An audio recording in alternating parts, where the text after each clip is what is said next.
ప్రభువైన యేసుక్రీస్తు నామములో మీ అందరికీ వందనములు తెలియజేసుకుంటున్నాను. ప్రియ సంగమ, ఈరోజు మనము ప్రకటన గ్రంథము 1వ అధ్యాయము 16వ వచనము మనము కలిసి చదువుకుందాము. ప్రభువు కృపను బట్టి మనము ప్రకటన గ్రంథము యొక్క బైబిల్ స్టడీ మనము వచనం వెంబడి వచనము నేర్చుకుంటున్నాము. ఆయనే మనకు నేర్పిస్తున్నాడు, ఆయనే మనకు బోధకుడై ప్రతి పదము దాని యొక్క అంతరార్థం, దాని యొక్క total meaning, he is the one who is explaining us. So ఈరోజు మనము యోహాను రాసిన ప్రకటన గ్రంథము 1వ అధ్యాయము మనము ప్రభువైన యేసుక్రీస్తు వారి యొక్క మహిమా దర్శనం గురించి మనము చదువుకుంటున్నాం. పటమాసు ద్వీపములో యోహాను ఆయన పరవాసిగా ఉండగా ప్రభు దినమందు ఆయనకు ఒక స్వరం వినిపించిందంట.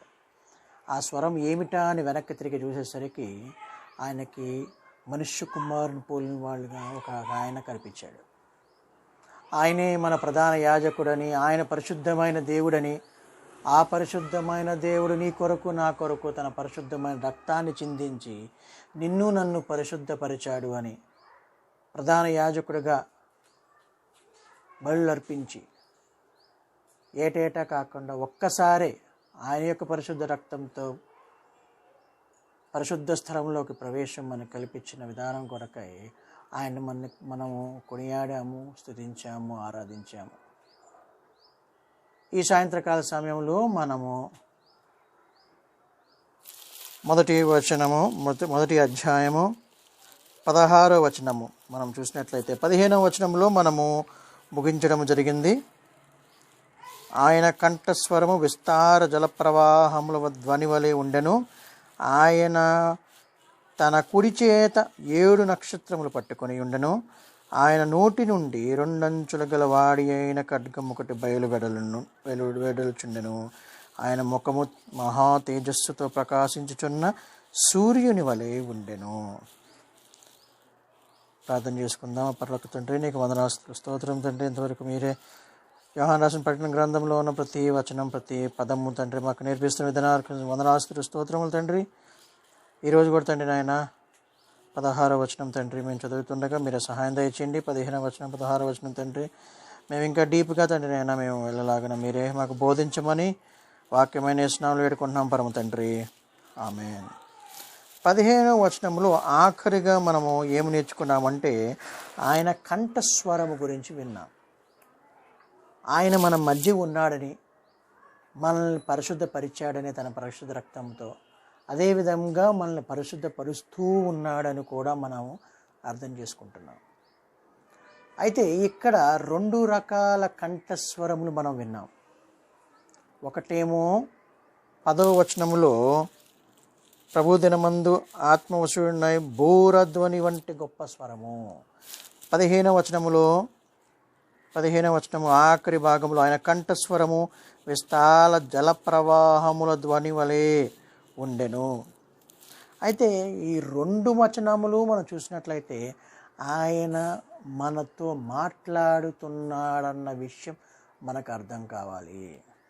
మన దేవుడు మాట్లాడే దేవుడు, నీతో నాతో మాట్లాడే జీవం గల దేవుడు. He is talking to you, he is talking to me. అది ఏ విధంగా అయినా సరే, పూర్వకాలము హెబ్రీయులకు రాసిన పత్రిక 1వ అధ్యాయ ప్రకారంగా పూర్వకాలము నానా విధములుగా ఆయన చాలా చాలా ప్రవక్తలతో మాట్లాడినట్టు మనం చూసాము. హెబ్రీయులకు రాసిన పత్రిక 1వ అధ్యాయం 1వ వచనంలో పూర్వకాలమందు నానా సమయములలో నానా విధములుగా ప్రవక్తల ద్వారా మన పితరులతో మాట్లాడిన దేవుడు ఈ దినముల అంతమందు కుమారుని ద్వారా మనతో మాట్లాడెను. ఎవరి ద్వారా అంటండి? Who is talking to us? Our Lord Jesus Christ is talking to you and me.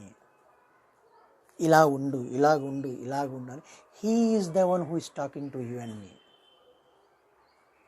పూర్వకాలముల్లో ప్రవక్తలతో చాలాసార్లు చాలా సందర్భాల్లో అటు నోవాహు కానివ్వండి, అటు అబ్రహాం కానివ్వండి, అటు మోషేస్ కానివ్వండి, వీళ్ళందరితో దేవుడు మాట్లాడినట్టు మనం చూస్తాం.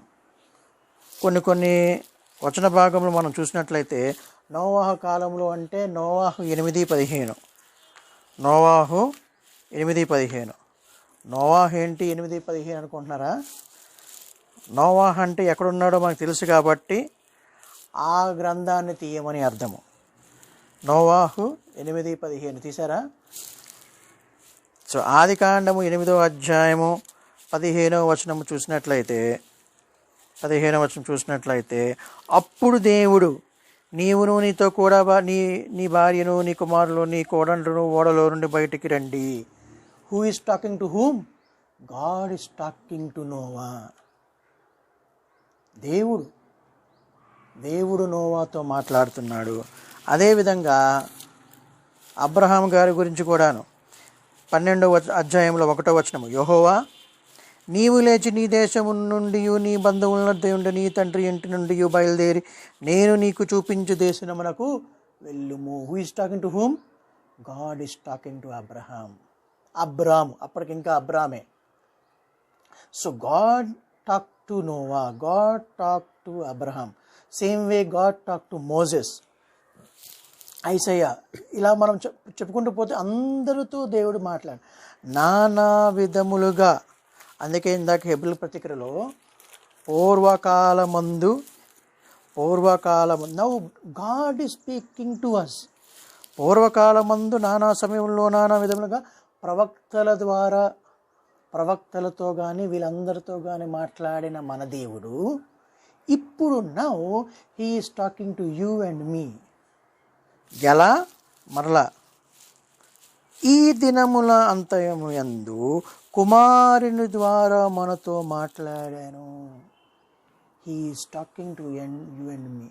Hour Lord Jesus Christ is talking to you and me. So ఇది ఏ విధంగా మనం అర్థం చేసుకోవాలి అని అంటే, దేవుడు మనతో మాట్లాడడం అంటే ఆయన స్వరం మనకు వినిపిస్తుందా? మనం ఒక పాట కూడా పాడుకుంటాం, నీ స్వరము వినిపించు ప్రభువా అని.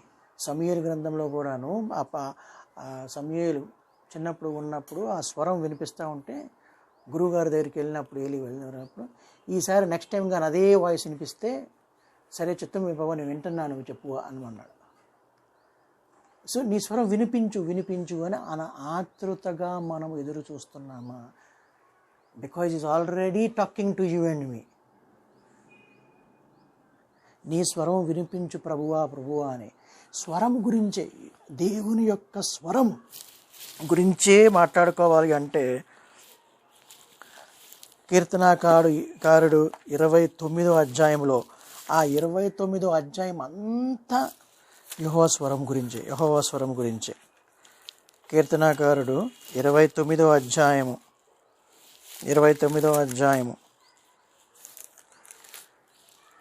అక్కడ మనం మొత్తం 3వ వచనము 4వ వచనం మనము చూసినట్లయితే ఆ కనెక్షన్ మనకి ఇప్పుడు ప్రకటన గ్రంథంలో ఏ విధంగా సీక్వెన్స్గా ఉందో. ముందు ఆయన స్వరము వినిపించారు. ఆ స్వరానికి ముందు ఇక్కడ చూడండి 29వ దావీదు కీర్తన 2వ వచనం చూసినట్లయితే, యెహోవా నామమునకు చెందవలసిన ప్రభావం ఆయనకు ఆరోపించుడి, ప్రతిష్ఠితముగులగు ఆభరణములు ధరించుకుని ఆయన ఎదుట సాగిలపడి, యెహోవా స్వరము జలముల మీద వినబడుచున్నది, మహిమగల దేవుడు ఉరుములే గర్జించుచున్నాడు, యెహోవా స్వరము బలమైనది, ప్రభావము గలది, దేవదారు వృక్షములను విరుచును. 7వ వచనము, యెహోవా స్వరము అగ్నిజ్వాలలను ప్రజ్వలింపజేయుచున్నది. 8వ వచనము, యెహోవా స్వరము అరణ్యమును కదిలించును, కాదేశు అరణ్యమును కదిలించును. 9వ వచనము, యెహోవా స్వరము లేళ్లను ఈనజేయును, అది ఆకులు రాల్చును. ఇలా చెప్పుకుంటూ పోతే ప్రభువైన యేసు క్రీస్తు వారి యొక్క స్వరముతో మనము ఏ విధంగా మనము నడుచుకోవాలి. యెహోవా స్వరం విన్నప్పుడు అవన్నీ జరిగినాయే. దేవుని స్వరం విన్నప్పుడు నీవు నేను ఏ విధంగా మనము నడుచుకుంటున్నాము. సరేలే అని లైట్గా తీసుకుంటున్నామా? ఎన్నిసార్లు ఆయన మనతో మాట్లాడుతున్నప్పుడు మనము ఆ మాటని ఏ విధంగా తీసుకుంటున్నాము? How serious are we? Are we really God fearing? ఆయన మనతో మాట్లాడుతున్నాడు అనంటే are we really his sheep? నా గొర్రెలు నా స్వరం వినును అంటారు యోహాను సువార్తలో. నా గొర్రెలు. సో ఆయన గొర్రెలమైనప్పుడు ఖచ్చితంగా ఆయన స్వరం మనము వింటాము, వినగలము. సో వినిపిస్తుందా ఆయన స్వరము? ఎప్పుడు వినిపించగలదు? నీవు నేను ఆయన గొర్రెలైతే. గొర్రెలు పోవు ద్వారము నేనే అన్నాడు. ఆ ద్వారము గుండా మనం వెళ్ళిన వారమైతే, ఆయన్ని ఫాలో అవుతూ ఉంటే ఆయన స్వరము వినగలము. ఆయన మాడ్యులేషన్ మనకు అర్థమవుతుంది. 10వ వచనంలో 15వ వచనంలో కలిగిన modulation change. There is a change in modulation. ఆ విధంగా ఆయన ఏం మాట్లాడుతున్నాడో కూడా మనకు అర్థమవుతుంది. సో అందుకని ఇక్కడ he is talking to you and me. ఎందుకంటే యాజ్ వి గ్రో ఆయనలో మనం ఎదుగుతూ ఉన్నప్పుడు, ఆయనలో మనకు మెచ్యూరిటీ వచ్చే కొద్దీ ఆయన వినవటం మనకి ఇంకా ఈజీగా వస్తూ ఉంటుంది. స్టార్టింగ్లో మనం పెద్దగా వినబడకపోవచ్చు, కానీ slow as we grow and mature in him, ఆయన స్వరం మనం క్లియర్ కట్గా ఎస్ ఇప్పుడు he is talking to me అని మనకు అర్థమైపోతుంది. ఈజ్ టాకింగ్ టు మీ అని అర్థమైపోతుంది. సో అది ఇక్కడ రాయబడుతుంది. So when he's talking to you and me, ఏం మాట్లాడుతున్నారు, ఎలా మాట్లాడుతున్నారు? సో మాట్లాడుతూ ఏం చెప్తున్నాడు ఆయన? What is he conveying you and me? So next వచనం చూసినట్లయితే అదే ప్రకటన గ్రంథంలో ఇప్పుడు 16వ వచనంకి వచ్చేసరికి, ఆయన తన కుడి చేత 7 నక్షత్రములు పట్టుకొని ఉండెను. ఆయన నోటి నుండి 2 అంచుల గల వాడి అయిన ఖడ్గం ఒకటి బయలు వెడలుచుండెను. ద ఫస్ట్ థింగ్ ఇస్, ఆయన తన కుడి చేత 7 నక్షత్రములు పట్టుకున్నాడు. తన కుడి చేత 7 నక్షత్రములు పట్టుకునే మన దేవుడు.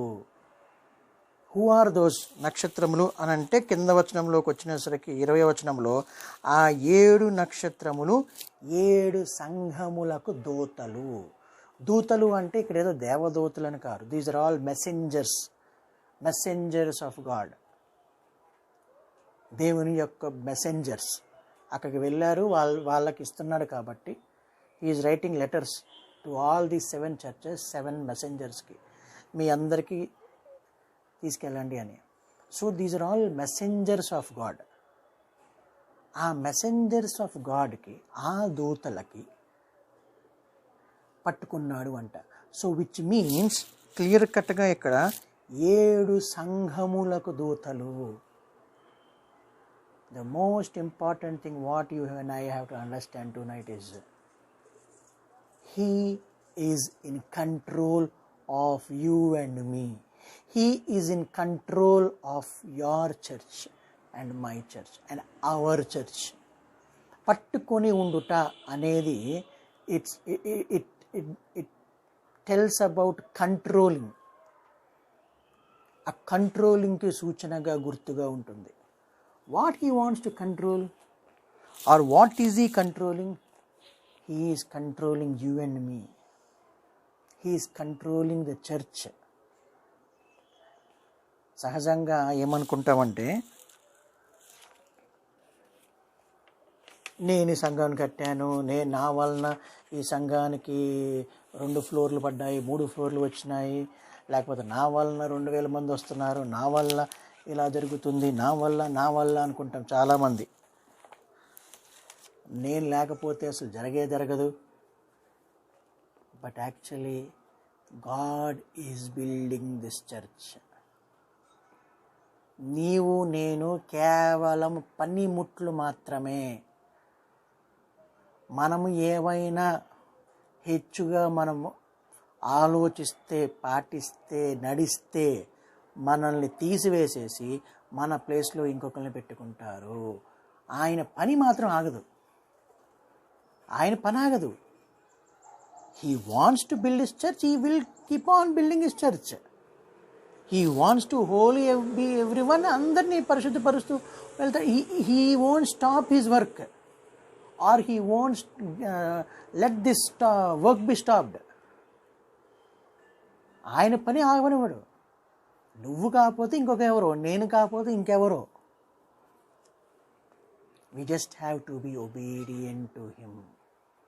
ఆయన కింద, ఆయన అండర్లోకి మనం వెళ్ళిపోవాలి. ఆయన కంట్రోల్లోకి మనం వెళ్ళిపోవాలి. మనం ఏంటంటే కంట్రోల్ అంతా మన చేతిలో లాక్కుంటాం అనుకుంటాం. But what he is doing is he is getting all the control. Church సంఘ పెద్దల్లో లేదు, పాస్టర్ గారిలో లేదు, ఇంకెవరు వాళ్ళల్లో కంట్రోల్ లేదు. It's all belongs to God. ఆయన మాత్రమే ఈ సంఘాన్ని కడుతున్నాడు. ఆయన కంట్రోల్లోనే ఉండాలి. సో మనకు అది అర్థం కావాలి. Every one of us are in control of him. Are we obedient to be controlled? మళ్ళీ చెప్తున్నాను, are we obedient to be controlled? ఎవరైనా మనల్ని కంట్రోల్ చేద్దామని చూసామనుకోండి, మనకు అది వచ్చేస్తుంది, ఆ ఫీలింగ్. ఈడేంటి ఇలా చేస్తున్నాడు, ఇతనేంటి ఇలా చేస్తున్నాడు అని, నువ్వేంటి నన్ను కంట్రోల్ చేసేది అని. వేరే వాళ్ళు ఏదైనా మనకి ఏదైనా చెప్పాము, ఇది చేయొద్దు ఇది చేయొద్దని, నువ్వేంటి నాకు చెప్పేది అంటాం.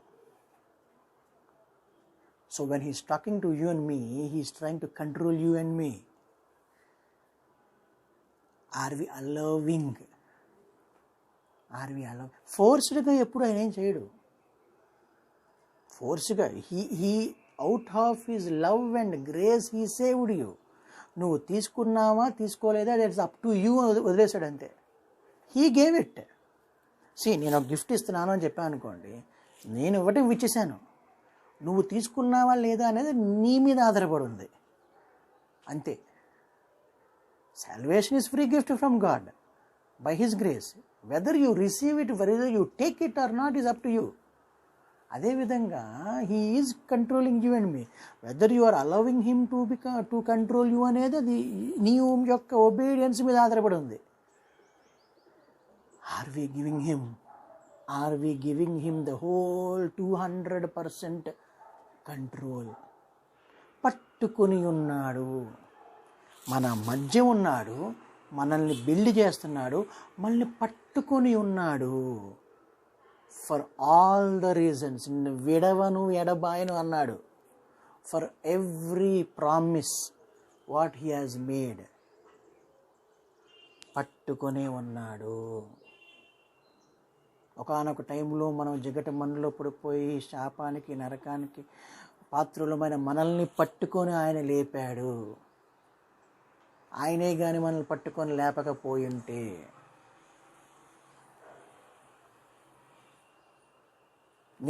నీళ్ళ మీద నడుస్తా ఉన్నప్పుడు, అయ్యో ప్రభావం నేను పడిపోతున్నా అని శిష్యుడు అన్నప్పుడు, అల్ప విశ్వాసి అని హ్యాండ్ ఇచ్చి పట్టుకొని లేపాడు.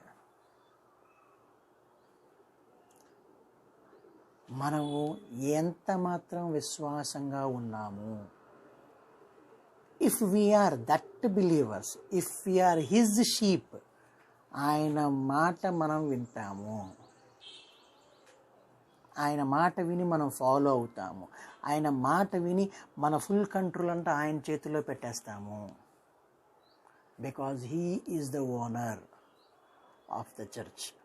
నువ్వు ఓనరు కాదు, నేను ఓనర్ని కాదు. He is the owner of the church.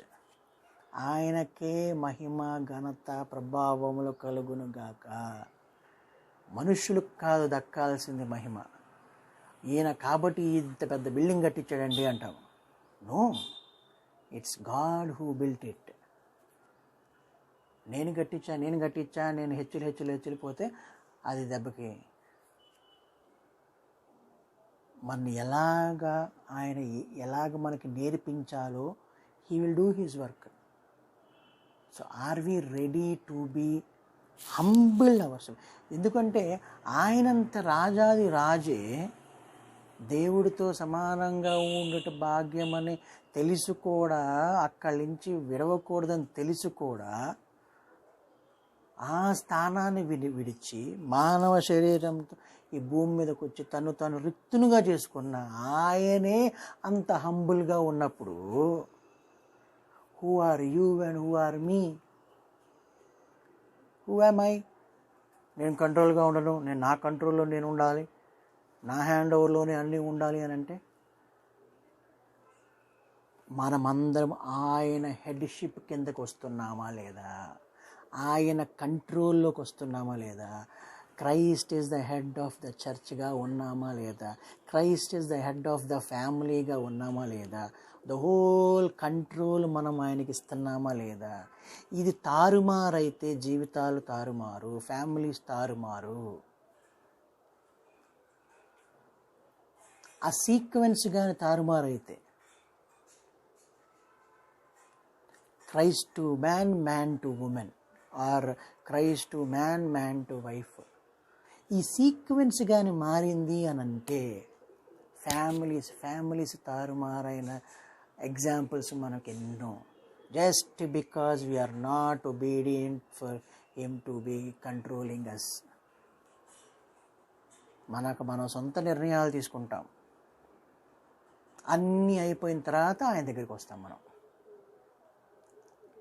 So ఇక్కడ మనం చూస్తున్న వచన భాగంలో he is controlling you, he is controlling the church, he is talking to the church, he is controlling the church, he is purifying the church, he is pruning the church. అంత పరిశుద్ధతలోనే ఉంది. Why? Because he is holy God, he is holy God. అయితే ఆఖరిగా ఇవన్నీ విన్న తర్వాత మనకేమనిపిస్తుంది అంటే, సరే అండి, గ్యారంటీగా నేను ఎలాగైనా సరే ఈసారి నుంచి నేను వింటున్నాను కాబట్టి నేను పరిశుద్ధమైన జీవితానికి నేను నిర్ణయం చేసుకున్నాను అని సాధారణంగా మనం పెద్ద పెద్ద మీటింగ్లో ఎవరెవరైతే పరిశుద్ధమైన జీవితాన్ని నడవాలి అని తీర్మానించుకున్నారు, చేయి పైకెత్తండి అనేసరికి పైకెత్తేస్తాం. చాలామంది పైకెత్తిన వాళ్ళు ఉంటారు. But can you do it on your own? 5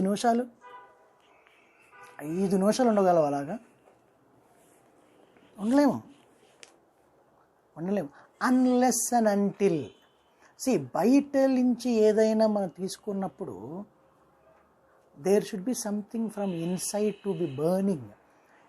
ఇప్పుడు చెప్పటం బాగానే ఉంటుంది, వినటం బాగానే ఉంటుంది, మనకి బాగా ఫుల్గా ఫైర్ అయిపోవడం బాగానే ఉంటుంది. It's all external. ఆ ఉక్రోషం కానీ, ఆ పట్టుదల కానీ, ఈ రోజు నుంచి ఎలాగైనా చేస్తాను సార్ అంటారు. అన్నోళ్ళు చాలామంది ఉన్నారు. ఈ రోజు నుంచి ఎలాగైనా చేస్తానండి అంటారు. బట్ అదంతా బయటే ఎక్స్టర్నల్లే. బట్ లోపల నుంచి ఇఫ్ సంథింగ్ డజంట్ హ్యాపెన్, నువ్వు బయట ఎన్ని ఎక్స్టర్నల్గా ఎన్ని చేసినా కుదరదు. సో నువ్వు బయట నుంచి పంపించేది ఒక స్ట్రాంగ్గా ఉండాలి. That strongness is nothing but, ఇందాక మనం చదువుకున్న 1వ అధ్యాయం, యోహాను రాసిన ప్రకటన గ్రంథము 1వ అధ్యాయంలో 16వ వచనంలో ఆఖరిగా ఆయన తన కుడి చేత 7 నక్షత్రములు పట్టుకొని ఉండెను, ఆయన నోటి నుండి 2 అంచుల గల వాడి అయిన ఖడ్గం ఒకటి బయలు వెడలుచుండెను. మనందరికీ 2 అంచుల గల వాడి గల ఖడ్గం అంటే ఏంటో తెలుసు. ఆ దేవుడు వాక్యమైన దేవుడుగా మన మధ్య శరీరధారి అయి మన మధ్యకు వచ్చాడు. He is talking to you and me అంటే how is he talking to you and me? He is talking to you and me by the word of God. శరీరధారి అయి మన మధ్య ఉన్న వాక్యమయ్యున్న మన దేవుడు, వాక్యమయ్యున్న దేవుడు మన దేవుడు. వాక్యముతో నీతో నాతో మాట్లాడుతున్నాడు. వాక్యముతో నిన్ను నన్ను కంట్రోల్ చేద్దాం అనుకుంటున్నాడు. వాక్యముతో నిన్ను నన్ను పూర్తిగా పరిశుద్ధపరుస్తున్నాడు. వాక్యముతో ఉదక స్నానము చేసి. But how is this possible? మీ అందరికీ పంపు సెట్ తెలుసు అందరికీ. లేదా స్ప్రే బాటిల్, సెంట్ బాటిల్ అందరికీ తెలిసిందే కదా. స్ప్రే బాటిల్లో ఉన్న పవర్ అంతా లోపల ఉంటుందా బయట ఉంటుందా? సెంట్ బాటిల్ లోపలే కదా పవర్ ఉండేది. లేదా మనం పంప్ సెట్ కొడతాం, లోపల ఎక్కడో ఎన్నో అడుగుల లోతులో వాటర్ ఉంది. లోపలున్న వాటర్ నువ్వు పైకి తీసుకురావాలి అంటే, ఆ సెంట్ బాటిల్లో ఉన్న లోపలున్న లిక్విడ్ పైకి రావాలి అంటే, లోపల నుంచి పైకి రావాలి అంటే ఏం జరుగుతుందండి? పైనున్న బటన్ నొక్కాలి. పైనున్న బటన్ నొక్కితే అలా కిందకి వెళ్ళి అప్పుడు ఇట్ కమ్స్ అప్, రైట్? అదేవిధంగా పైనుంచి నువ్వు వాక్యమును పంపించాలి లోపలికి. ఈ వాక్యం ఏం చేస్తుందంట? హెబ్రీయులకు రాసిన పత్రిక 4వ అధ్యాయము,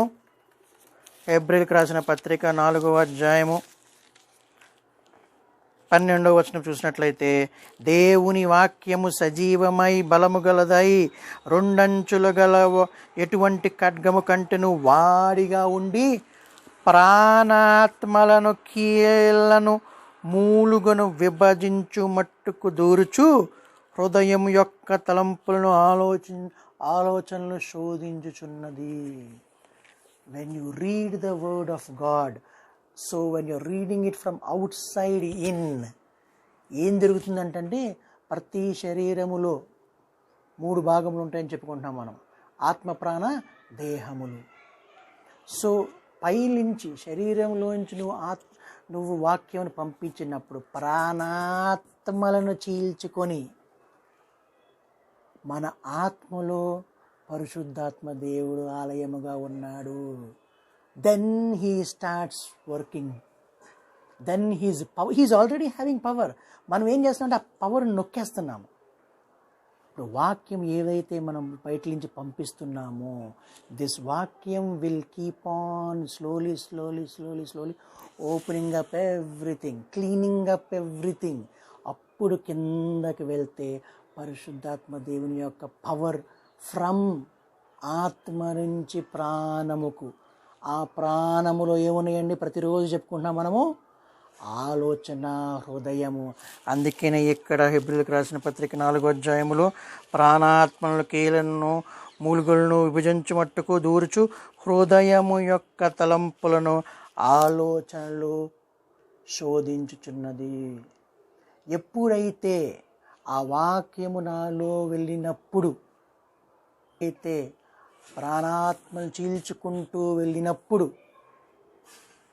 అప్పుడు the power is ignited on. Power లేదని కాదు, నువ్వు నేను ఆన్ చేయట్లే పవర్. ఇప్పుడు కారు ఉంది, కీస్ ఉన్నాయి, పెట్రోల్ ఉంది, కారులో ఇంజిన్ ఉంది, అన్నీ నడుస్తున్నాయి, బ్రహ్మాండం కారు ఉంది. నువ్వు లోపల కూర్చొని నేను ఇగ్నిషన్ ఆన్ చేయకపోతే పవర్ నీకు ఎలా తెలుస్తుంది? పవర్ లేదంటామా? కారులో ఉంది. You and I are not using it. నీలో నాలో అదే పవర్ ఉంది. పరిశుద్ధాత్మ దేవుడు మన ఆత్మలో ఉన్నాడు. But are we really utilizing the power of him? అది నొక్కేస్తున్నాం అంతే. మనం ఆయన కంట్రోల్ ఇవ్వట్లేదు. ఆ కంట్రోల్ ఇవ్వందే his power cannot be shown up. Control ఎప్పుడు ఇవ్వగలము? వెన్ ఆల్ దిస్ ప్రాణాత్మలు చీల్చుమట్టుకు ఆ వాక్యం వెళ్ళి చీల్చుకొని వెళ్తే, నువ్వు పంపు సెట్ని కొట్టు, పైనుంచి కొడతా ఉంటే అప్పుడు లోపల నుంచి water will gush out. Scent bottle పైనుంచి మూతల నుంచి ఇట్లా కొడతా ఉంటే దెన్ సెంట్ బాటిల్ లోపల నుంచి ఉన్న సెంటు బయటికి మన మీద పడుతుంది. The same way when you and I send the word of God, వాడిగల ఖడ్గము పంపించినప్పుడు, ప్రాణాత్మలు చీల్చుకుని వెళ్ళినప్పుడు, then the power is released. అప్పుడు మనకు స్లోగా మారుతూ ఉంటాం. ఇలా ఉండకూడదన్నమాట, ఇలా ఉండాలన్నమాట అని మనకు తెలుస్తూ ఉంటుంది. How can we know? Because of the word of God. అప్పుడు అర్థమవుద్ది, ఆయన హీస్ టాకింగ్ టు మీ. ఈ వాక్యంతో చాలాసార్లు మన బ్రదర్స్ చెప్తూ ఉంటారు మనకి, మీరు గమనించారు, బ్రదర్ దేవుడు మాట్లాడాడు బ్రదర్ అంటారు. అంటే ఏంటి? How is it talking to you and me? By the word of God. లేదా కొన్ని ప్రసంగాల ద్వారా ఎవరైనా ప్రసంగం చెప్పారనుకోండి, ఇది మనిషి చెప్పట్లేదు, it's coming from God. Brother దేవుడు మాట్లాడాడు బ్రదర్ అంటారు. లేదా ఈ వాక్యం చదువుకుని డైలీ క్వైట్ టైంలో వాక్యం చదువు, నువ్వు ఏదైనా కావాలి అనుకున్నప్పుడు, ఫలానాది కావాలి అని దేవుని అడుగుతున్నావు, you have to get the answer from God. And how?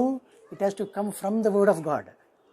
వాక్యం చదువుతా అన్నప్పుడు, and one sudden day God will speak to you with using his word. ఎప్పుడు? When we really give all the control to him. When we really give all the control to him, అప్పుడు he start working in us. అన్నీ మూసిపెట్టేస్తే power ఉన్నా కూడా మనం వాడుకోకపోతే ఏం లేదు. జేబులో నేను సెంటు బాటిల్ పెట్టుకొని ఊరంతా తిరిగాను, రోజంతా తిరిగాను అనుకోండి, what is the big use deal? అది కొట్టుకోకుండా నా గబ్బుగానే ఉంటుంది. అందుకనే వాక్యముతో మనం ఉదక స్నానము చేస్తే మన మనీలమంతా మార్చబడుతూ ఉంటుంది. He is the one who makes you and me holy. He is the one who made you holy in your spirit and my spirit. And He is the one who is making you holy in your soul and my soul. So, మన దేవుడు వాక్యమయున్న దేవుడు, మన దేవుడు పరిశుద్ధమైన దేవుడు. ఆ వాక్యముతో నిన్ను నన్ను ఉదక స్నానం చేస్తున్నాడు. ఆ పరిశుద్ధమైన దేవుడు తన రక్తంతో నిన్ను నన్ను కడిగి పరిశుద్ధపరిచినాడు. అలాంటి మన దేవుణ్ణి యొక్క మహిమా దర్శనము చూసి ఆయన స్టన్ అయిపోయాడు. అండ్ అట్ ది లాస్ట్ ఎండ్లో చచ్చిన వాళ్ళ వలె పడి ఉంటుంది అన్న. సో ఈ రాత్రికాల సమయంలో మనము నేర్చుకున్న పాఠ్యాంశం ఏమిటంటే, ఆయన వాక్యమై ఉన్న మన దేవుడు వాక్యంతో నీతో నాతో మాట్లాడుతున్నాడు. వాక్యంతో నిన్ను నన్ను పరిశుద్ధపరుస్తున్నాడు. He is trying to control you and me. ఆ దేవునికి సర్వం మనందరము we have to bow down and give all the control, all the glory to him. ఆయనకే మహిమ ఘనత ప్రభావములు కలుగునుగాక. ఆమేన్.